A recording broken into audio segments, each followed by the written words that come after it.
Hello दोस्तों, तो स्वागत है आपका अपने इस YouTube चैनल पर। और आज के इस वीडियो में हम जानने वाले हैं कक्षा 10वीं गणित अध्याय नंबर 3 प्रश्नावली 3.2। प्रश्न नंबर तीसरे का जो छठा वाला प्रश्न है उसे अपन सॉल्व करने जा रहे हैं। प्रश्न अपन से क्या कह रहा है कि 5 वर्ष बाद जेकब की आयु उसके पुत्र की आयु से 3 गुनी हो जाएगी। 5 वर्ष पूर्व जेकब की आयु उसके पुत्र की आयु की 7 गुनी थी।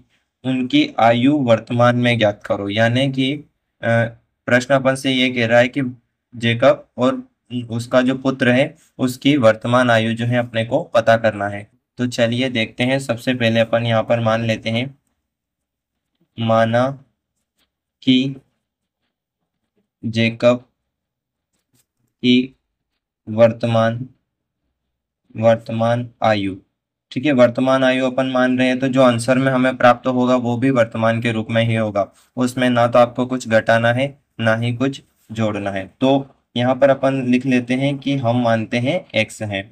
यानी कि जेकब की आयु है वर्तमान में एक्स, और उसके पुत्र की जो आयु है, पुत्र की आयु पुत्र की आयु हम मान लेते हैं कि वाई है। ठीक है, एक्स वर्ष और वाई वर्ष अपन ने जो है मान लिया है। अब अपने को जो है इसको सोल्व करना है। तो प्रश्न अपन से क्या कह रहा है, प्रश्नानुसार लिखेंगे। प्रश्नानु सॉरी यहाँ प्रश्नानुसार प्रश्नानुसार लिखेंगे। प्रश्नानुसार प्रश्न अपन से कह रहा है कि 5 वर्ष बाद, ठीक है, तो अपन यहाँ पर लिखते हैं 5 वर्ष बाद जेकब जेकब की आयु कितनी हो जाएगी। 5 वर्ष बाद की बोलाई, यानी कि आपको जोड़ना है तो x+5 हो जाएगी। ठीक है, और 5 वर्ष बाद उसके पुत्र की आयु, तो आपको जो है दोनों में जोड़ना है। ऐसा नहीं करना है कि पिता में जोड़ दिया यानी कि x+5 कर लिया और पुत्र में जोड़ा ही नहीं। ऐसा नहीं होगा। क्यों? क्योंकि आयु दोनों की एक साथ में बढ़ेगी और एक साथ में जो है घटेगी। ठीक है, तो अपन यहाँ पर जो है पुत्र की आयु के लिए तो y प्लस हो जाएगा अपना 5, यानी कि 5 वर्ष बाद पुत्र की आयु भी कितनी हो जाएगी, 5 इसमें जो है जुड़ जाएगा। ठीक है, तो अब अपन से प्रश्न कह रहा है कि जो आयु है 5 वर्ष बाद की, उसमें उसके पुत्र की आयु से 3 गुनी हो जाएगी। कितनी हो जाएगी? 3 गुनी हो जाएगी। यानी कि अपन यहाँ पर लिखेंगे x+5। ठीक है, इसको कोष्टक में लिखेंगे। इसके बाद में आप देखेंगे कि उसकी जो मतलब आयु है, जेकब की जो आयु है, उसके पुत्र की आयु की 3 गुनी हो जाएगी। यानी कि पुत्र की आयु में आप 3 का गुणा अगर कर देंगे तो वो मतलब जो वो आयु होगी वो जेकब की आयु के बराबर पहुंच जाएगी। ठीक है, यहाँ तक आपको समझ में आया होगा। यानी कि जेकब की आयु जितनी है, अगर आप उसके पुत्र की आयु में 3 का गुणा कर देते हैं तो जेकब की आयु और उसकी पुत्र की आयु जो है दोनों बराबर हो जाती हैं। ये अपन से प्रश्न ने कहा है। अब अपन इसको सोल्व कर लेते हैं। x+5 बराबर 3 का गुणा होगा तो 3y, प्लस 3 से 5 का गुणा हो जाएगा 15। ठीक है, यहाँ तक आपको समझ में आया होगा।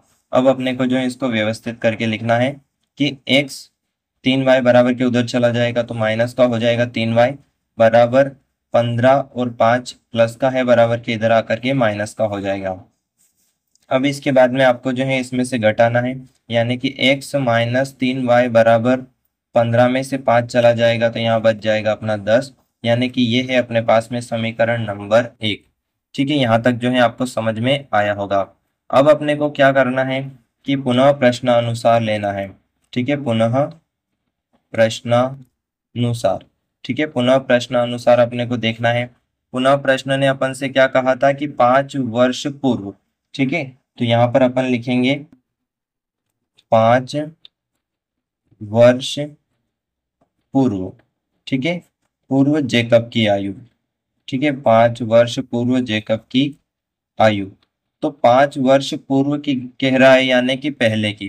तो आपको क्या करना है, माइनस करना है। वर्तमान वाली जो आयु है उसमें से 5 माइनस कर दोगे तो वो पहुंच जाएगा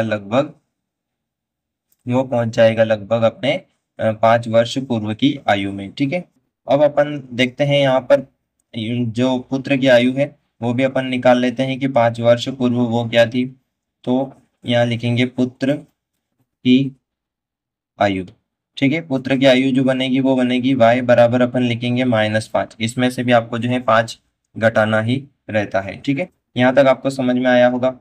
अब अपन से जो प्रश्न ने कह रखा है वो कहा है कि 5 वर्ष पूर्व जेकब की आयु पुत्र की आयु की 7 गुनी थी। कितनी थी? 7 गुना। तो आपको क्या करना है कि पुत्र की आयु में 7 का गुना करेंगे तो वो जेकब की आयु के बराबर पहुंच जाएगा। जैसे कि x-5 ये है जेकब की आयु, और जब आप पुत्र की आयु में 7 का गुणा कर देते हैं तो वो हो जाएगा x-5 के बराबर, यानी कि यहाँ जो टोटल आएगा वो इस वाले के जो है बराबर हो जाएगा। ठीक है, यहाँ तक आपको समझ में आया होगा। अब अपन जो है इसे सॉल्व कर लेते हैं। अपना है x-5 बराबर 7 गुणे y-5। ठीक है, यहाँ तक आपको समझ में आया होगा। अब अपने को जो है केवल इसको सॉल्व करना है। तो x-5 बराबर 7 का जब अपन गुणा करेंगे तो 7y-7 से 5 का गुणा हो जाएगा तो 7×5 35 हो जाएगा। ठीक है, अब इसे अपन जो है व्यवस्थित कर लेते हैं। x-7y हो जाएगा, यानी कि 7y प्लस का बराबर के उधर चला जाएगा, बराबर माइनस का 35, और ये माइनस का 5 है बराबर के इधर आएगा तो प्लस का 5 हो जाएगा। ठीक है, यहाँ तक आपको समझ में आया होगा।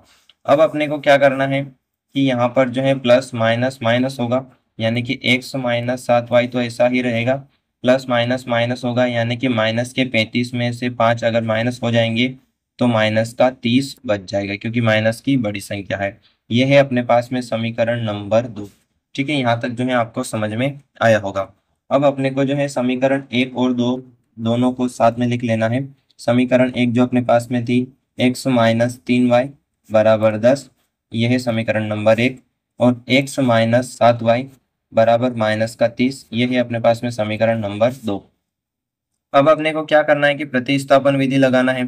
तो यहाँ पर समीकरण 1 से जो है अपन x का मान निकाल लेते हैं और उसे समीकरण 2 में रख देते हैं। ठीक है, तो चलिए देखते हैं। समीकरण समीकरण 1 से, ठीक है, समीकरण 1 से तो x-3y बराबर 10, ये अपने पास में है समीकरण नंबर 1। अब आपको क्या करना है कि x बराबर 10 और ये माइनस का 3y इधर आएगा तो हो जाएगा अपना प्लस का 3y। ठीक है, यहाँ तक आपको समझ में आया होगा। अब अपने को क्या करना है कि ये जो x का मान है ये समीकरण 2 में रखना है। ठीक है, तो अपन जो है रख लेते हैं x का मान समीकरण 2 में रखने पर, ठीक है, 2 में रख लेते हैं। तो समीकरण 2 है अपने पास में x-7y बराबर माइनस का 30। ठीक है, अब जो है अपने को यहाँ पर मान रखना है, तो x का मान अपन रखेंगे तो हो जाएगा 10 + 3y -7y बराबर माइनस का 30। ठीक है, यहाँ तक आपको समझ में आया होगा। अब अपने को क्या करना है, इसको सोल्व करना है। तो 10 प्लस प्लस माइनस हो जाएगा माइनस, तो यहाँ पर प्लस का साइन नहीं आते हुए क्या आएगा, माइनस का साइन आएगा। 7y में से 3y जब आप माइनस करेंगे, या फिर 3y में से 7y माइनस होगा क्योंकि यहाँ पर माइनस का साइन है, तो माइनस का 4y बच जाएगा क्योंकि माइनस की बड़ी संख्या है, बराबर माइनस का 30 रहेगा। ठीक है, अब अपने को क्या करना है कि माइनस का 4y बराबर के इधर ही रखेंगे, और ये जो प्लस का 10 है बराबर के इधर लाएंगे, यानी कि -30 -10 हो जाएगा। ठीक है, यहाँ तक आपको समझ में आया होगा। अब अपने को क्या करना है कि माइनस का 4y ऐसा ही रहेगा, और माइनस माइनस हो जाएगा प्लस, यानी कि चिन्ह तो माइनस का आएगा। 30 और 10 हो जाएगा अपना 40। अब इसके बाद में y बराबर, जब आप -40/-4 करेंगे, ठीक है, तो बस आपको इसको सोल्व करना है, यानी कि माइनस से माइनस पहले कैंसिल हो जाएगा, और 4 से जब आप इसको डिवाइड करेंगे तो ये कटेगा लगभग 10 बार, यानी कि y का मान आएगा अपने पास में 10 वर्ष। ठीक है, ये है उसके पुत्र की आयु, किसके, जेकब के पुत्र की आयु। ठीक है, अब अपने को जो है x का मान निकालना है। तो x का मान अपने पास में जो ऑलरेडी हमने निकाला था, x = 10 + 3y से। ठीक है, तो इसमें अपने को जो है केवल मान रखना है। तो यहाँ पर अपन मान रखते हैं 10 + 3 गुणे हो जाएगा 10। ठीक है, आपको दिख रहा है कि y का मान 10 है। तो बस अब इसको सोल्व कर लेते हैं। x बराबर अपना हो जाएगा 10 और 3 का गुणा हो जाएगा तो 30, 10 + 30 हो जाएगा, यानी कि x बराबर हो जाएगा अपना 40। ठीक है, यहाँ तक आपको समझ में आया होगा। तो बस लास्ट में एक लाइन अपने को जो है लिखना रहता है, अतः जेकब की आयु, अतः जेकब की आयु 40 वर्ष, वह उसके पुत्र की आयु कितनी है, 10 वर्ष है। ठीक है, ये आपका आंसर होगा बिल्कुल करेक्ट। तो यहाँ तक आपको समझ में आया होगा किस तरीके से जो है आपको इस प्रश्न को सोल्व करना है, ये हमने सीखा। मिलते हैं अगले वीडियो में, तब तक के लिए जुड़े रहें हमारे साथ ताकि आप कुछ अच्छा और नया सीख सकें। धन्यवाद।